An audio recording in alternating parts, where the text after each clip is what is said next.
Alors voici une deuxième vidéo qui est là pour commenter la leçon num 11, pour nous aider à la résolution de problèmes, et notamment reconnaître la proportionnalité et dans ce cas, nous aider à résoudre ces problèmes. On va commencer par quelques exemples. Donc quand vous êtes chez un marchand, la plupart du temps, on peut déterminer le prix que l'on va payer pour une certaine quantité achetée, parce qu'en règle générale, le prix est proportionnel à la quantité. La plupart du temps, lorsque c'est une masse, ce sera en kilogrammes, mais ça peut être aussi des fruits, des légumes qui sont vendus à l'unité. Donc en particulier, regardons l'exemple 1, je prends par exemple le prix des pommes, où l'on peut vous dire les pommes sont vendues à 1,20 € le kilogramme. Ce qui veut dire forcément que si vous prenez 2 kg, vous paierez 2 fois 1,20 €. C'est-à-dire 2,40 €. Si vous prenez 4 kg de pommes, forcément, elles vous coûteront 4 fois 1,20 €, c'est-à-dire 4,80 €. Autre exemple donc sur les unités. La première grandeur, les avocats, et la deuxième grandeur, le prix, exprimé en euros. Donc on vous dit un avocat coûte 1,85 €. Ça peut être sous-entendu donc que le prix que vous allez payer est proportionnel au nombre d'avocats que vous allez prendre. Donc par exemple, vous achetez 2 avocats, vous allez payer 2 fois 1,85 €. Vous achetez 3 avocats, vous allez payer 3 fois 1,85 €, etc. Mais il se peut que parfois il y ait des promotions. D'accord? Et dans ce cas, la plupart du temps, vous risquez de ne plus être dans une situation de proportionnalité. Parce que, par exemple, il y a un petit panneau où on vous dit si 4 avocats, voilà, 4 avocats, on vous dit coûtent 6 €. Alors que quand vous faites 4 fois 1,85 €, eh bien, ça fait 7,20 €.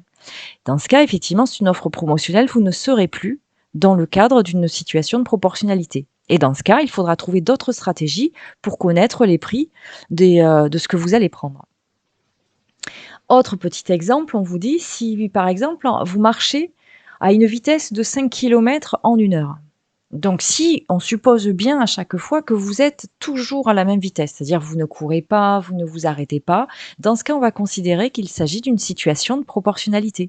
Dans ce cas, si vous décidez de faire 12 km, forcément, c'est 2 fois 6 km, donc vous allez mettre 2 fois 1 heure, c'est-à-dire 2 heures. Par contre, pareil, si vous ne faites que 3 km, eh bien, vous mettrez la moitié du temps, puisque 3 km c'est la moitié de 6 heures, vous mettrez la moitié d'1 heure, donc une demi-heure.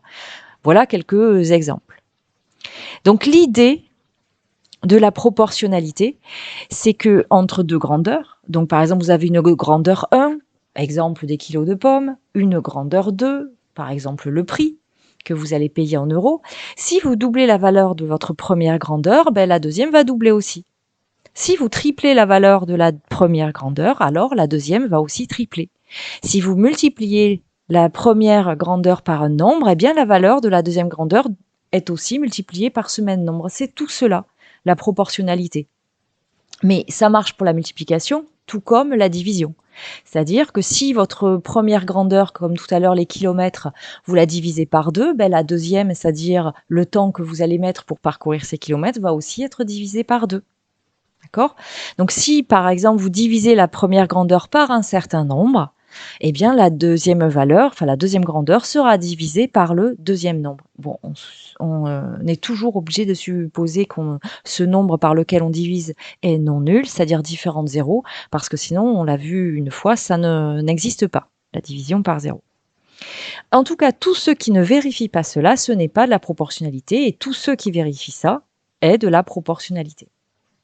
Et donc, on a même une autre définition de la proportionnalité qui est, on va dire que deux grandeurs sont proportionnelles lorsque les valeurs de l'une s'obtiennent en multipliant ou bien en divisant par un même nombre, qui doit être différent de 0, les valeurs de l'autre. Cette définition est difficile et on va voir ce que ça veut dire lorsque vous avez un tableau.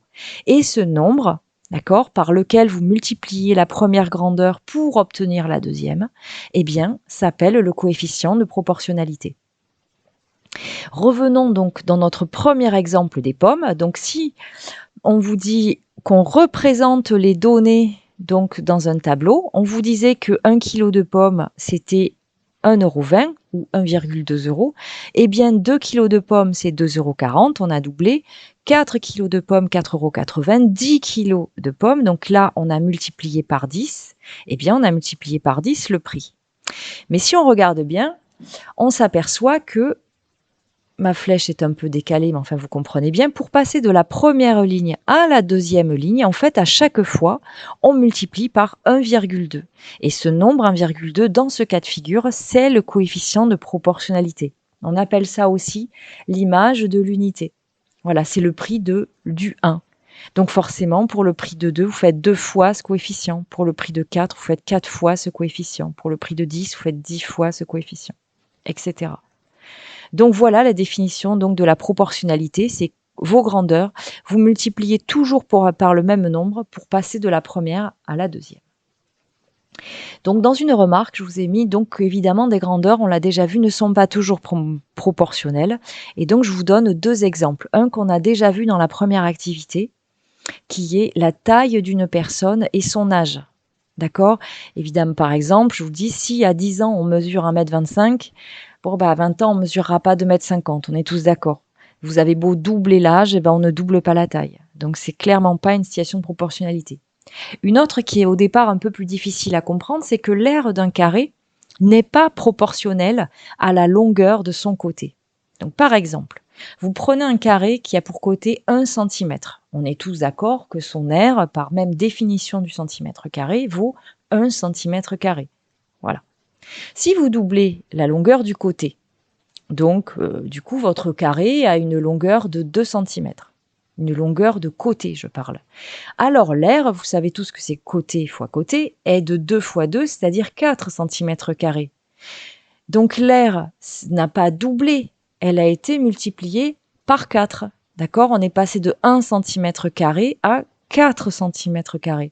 Donc en effet, l'aire d'un carré n'est pas proportionnelle à la longueur d'un côté. D'accord? Par contre, si vous voulez vous faire cet exemple particulier, le périmètre, lui, d'un carré, en effet, va être proportionnel à la longueur de son côté. Mais ça, je vous laisse y réfléchir tout seul. À bientôt!